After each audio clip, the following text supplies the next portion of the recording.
Ship Izumo welcomes Vice Admiral Kiyoshi Hasegawa, the Japanese naval commander in the Shanghai fighting zone.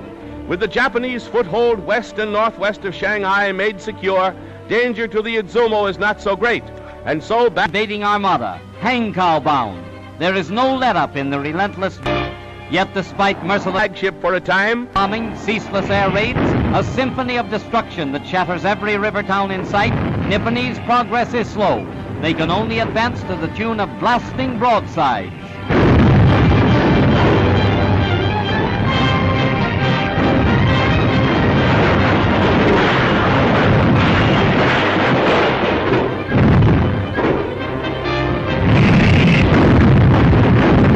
Against China's temporary capital.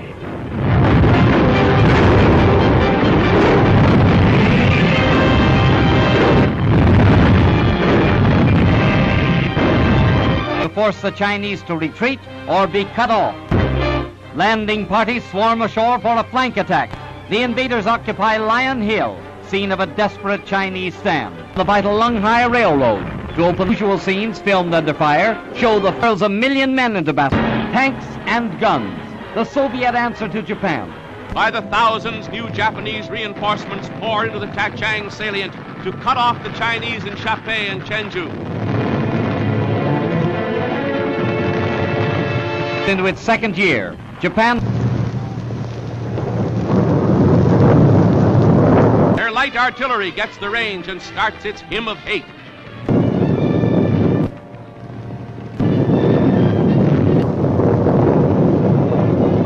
The struggle she has yet to win, from which few return. General Sun Shai-sun. This time the Japanese power drive is past hope. The Chinese troops dig in to sell their lives dearly at bail point or in savage suicide for the moment, but the tension remains and may again loose the fury of war on the far eastern front.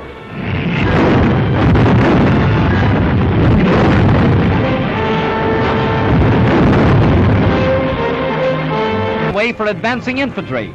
These unusual. Suchow is aflame, blazing target for the invaders' guns.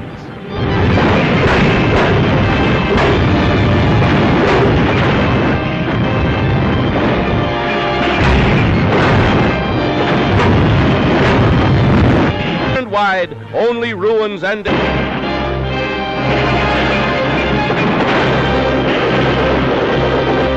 Chinese defenders, and another daring but this has stuck touched by Japanese shells, and the inner native city is put in an assault.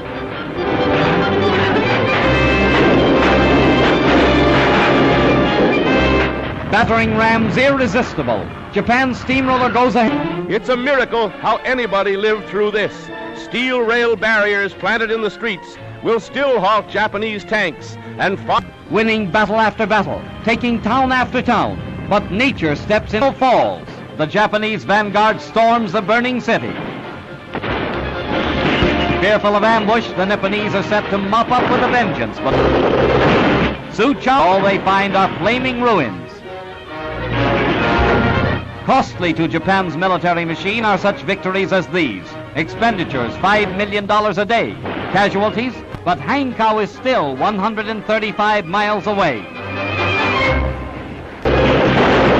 Japan's ultra-modern tanks storm an ancient walled town, 32,000 dead, countless wounded. The prize, a city in ashes. Yet Nippon's army rolls on through the walls of Suchow. Nanteo, Shanghai's final burnt offering as Japanese guns blast a final rain of fire and steel on Nanteo. Long drawn-out war in a city's streets nears a raging, furious climax at Shanghai. Here, Japanese bombers have set fire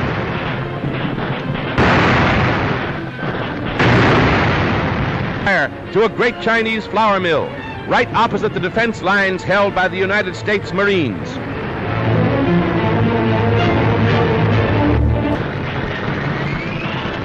A night of terrible suspense and fear along the Huangpu waterfront and throughout Shanghai. As China's army retires to new positions, determined to fight to the end against the invader, now shouting, "Banzai!"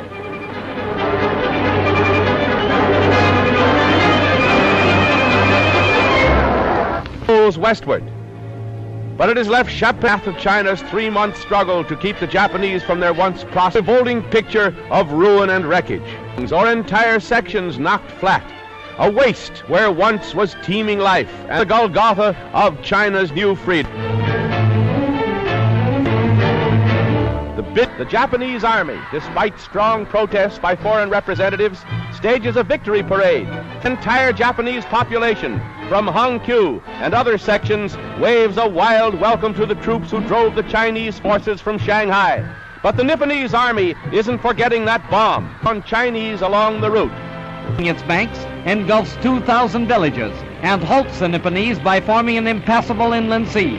China's sorrow becomes Japan's sorrow as the river pours through broken dikes, sparing neither friend nor foe.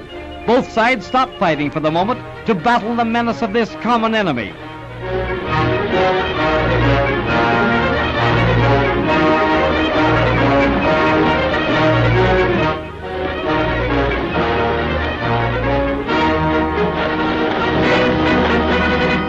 The flight from flood begins. 500,000 refugees are driven from their homes by the rising waters.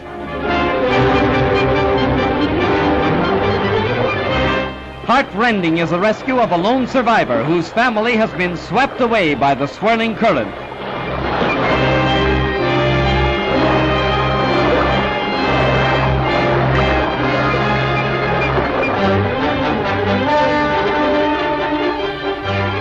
Safe on the good earth again, but they face a greater suffering. They join the vast army of homeless and hungry.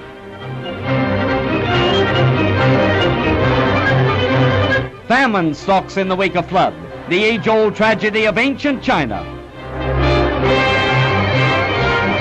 Here is a picture of human despair, the exodus of those fleeing a land ravaged by war and nature.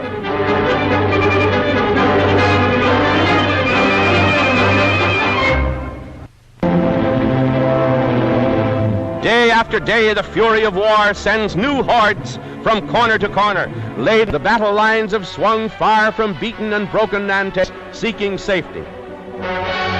War, amid the constant rain of steel, in the momentary chance lulls in the hail of death, the war-shocked population salvages the pitiful remnants of its shattered homes.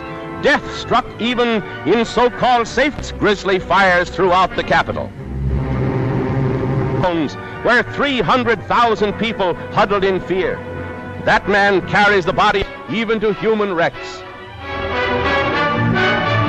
As their dwellings and possessions go up in smoke behind them, an amazing scene of the misery that modern war brings to mankind. But the battle against starvation is just beginning. Several 100,000 Chinese of all ages here in Shanghai alone face a daily struggle against hunger, a battle for bread that knows no quarter and no armistice, a desperate fight for life.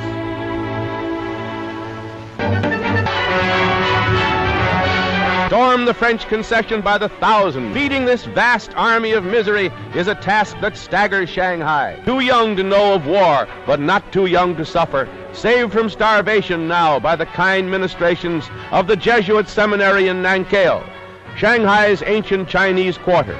Food for the mouths in China.